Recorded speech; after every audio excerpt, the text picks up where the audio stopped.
Hi friends, నమస్తే. Welcome to Vijaya's kitchen.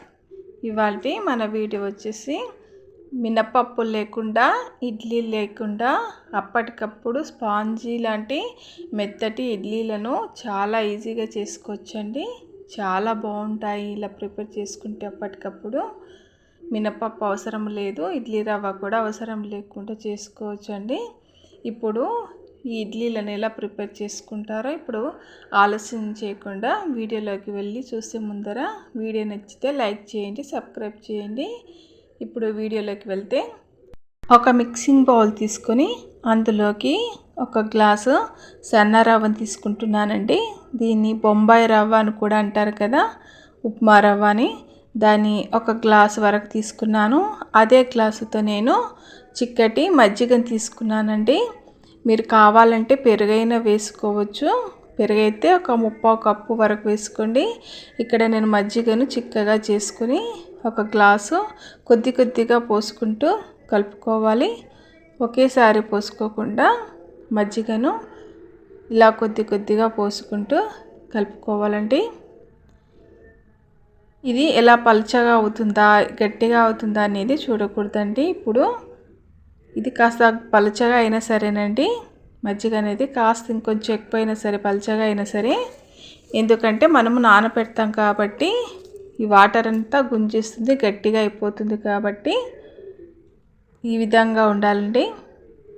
ఇలా ఒక గ్లాసు రవ్వకు నేను ఒక గ్లాసు మజ్జిగను, చిక్కటి మజ్జిగను పోసుకొని ఇప్పుడు దీన్ని నేను మూత పెట్టి ఒక 15 నుంచి 20 నిమిషాల పాటన నానబెట్టాలండి.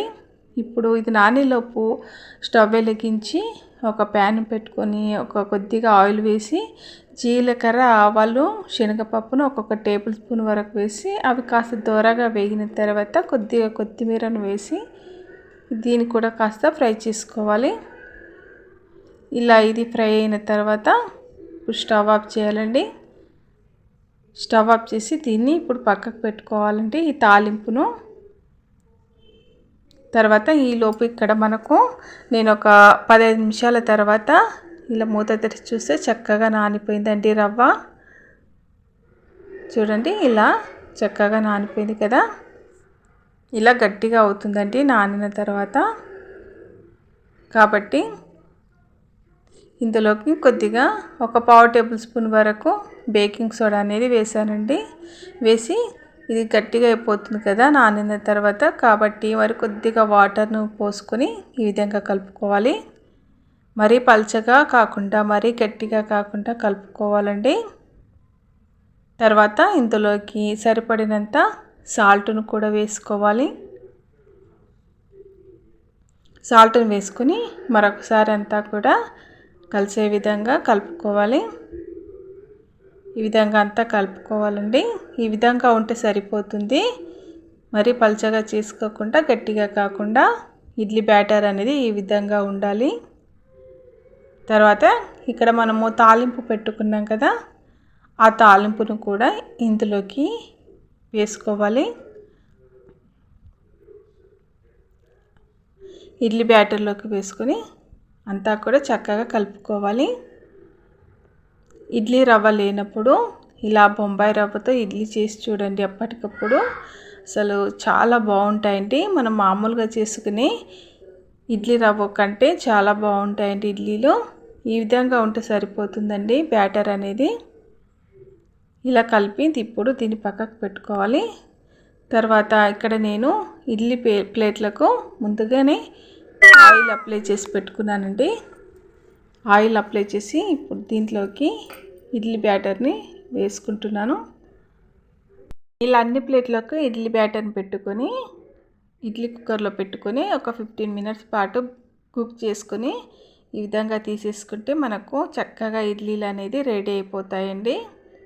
మనము మామూలుగా చేసుకునే ఇడ్లీ రవ్వ కంటేను కూడా చాలా బాగుంటాయండి, స్పాంజీగా చాలా బాగుంటాయి. మినపప్పు ఏది లేకుండా మనము అప్పటికప్పుడు ఇలా ఇడ్లీలను ఉప్మా రవ్వతో చేసుకోవచ్చు. చూడండి, ఇడ్లీలు అనేవి ఎంత చక్కగా వచ్చేసాయో. చాలా సాఫ్ట్గా చాలా బాగుంటాయండి.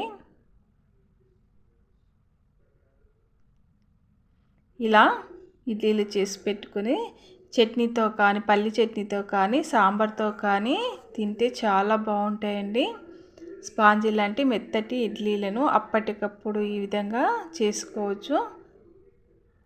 ఇడ్లీలను నానబెట్టడానికి టైం లేనప్పుడు మీరు ఇలా కావాలంటే ఉప్మా రవ్వతో కూడా అప్పటికప్పుడు స్పాంజీ లాంటి మెత్తటి ఇడ్లీలను ఇలా ప్రిపేర్ చేసుకొని చట్నీతో కానీ సాంబార్తో తింటే చాలా బాగుంటాయండి.